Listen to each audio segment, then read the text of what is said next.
The Welsh Labour government and Mark Drakeford continue to destroy the beautiful land that is Wales. This time, £122 million has gone missing from a health board.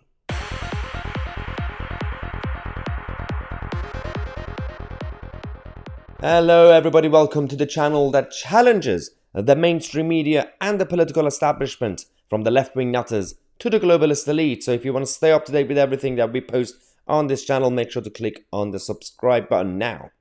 Let's get into today's topic. First video is about Mark Drakeford's socialist state, because as we know, all the political establishments, all the political appointees, all the civil servants, all certain jobs, certain areas, there is actually no accountability. The democracy that we were promised doesn't really apply to quangos, to certain other unelected bodies that we have. For example, this is the BBC report. For once, actually, they tried to focus on what's going on in Wales. £122 million has gone missing from a Welsh health board. Let's get into the report. A fraud investigation is underway at Betsy Cadwallader University Health Board. Specialist investigators were called in when auditors discovered £122 million was not properly accounted for. Chris Dearden reports. £122 million sounds like a lot of money. It is a lot of money, but it's relatively small, of course, compared to the Health Board's overall budget of £1.87 billion a year. Sorry, firstly, it is a lot of money. Secondly, it's not even about the amount. It's the principle. Let's see what they said. They had investigators asking questions. We asked investigators just what that £122 million had been spent on, and the simple answer was that they don't really know, and they're trying to find out. Okay. This all started earlier on in the year when the Welsh financial watchdog Audit Wales was looking at the Betsy Cadwallader University Health Board's accounts for 2021 to 22. It was basically just doing its normal job to check and sign off the accounts, but members of the Audit Wales team said that they found significant errors in the accounts. To give you an example, there were £72 million of unpaid bills and invoices, but Audit Wales said they couldn't find any paperwork for them, or indeed any proof that they actually existed. Is it just me, or this is just not really normal behaviour? The SNP government in Scotland also have similar errors on a regular basis, and money just goes missing on a regular basis, and then they come and beg London and England to bail them out. I don't really understand why there's no proper debate and discussion about this, about these scandals, whether it's in the House of Commons. Of course, there will be at times certain people bringing up the topics, but there is no real scrutiny.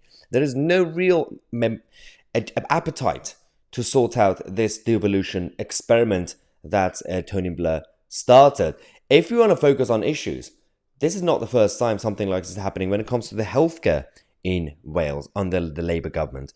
The NHS, for example, in Wales right now is facing mass exodus of junior doctors. They don't know how to handle the situation. Of course, it's politically, a good opportunity for the Labour Party in Britain in general to use Keir Starmer to attack the Tory government, because yes, the Tory government have been incompetent. We know that already, but doesn't mean that the Labour Party are also the solution. We know what they've been doing in Wales. Same applies again to the SNP in Scotland. They made a mess of the same healthcare system that they currently operate. Now, there's another situation when it comes to health boards.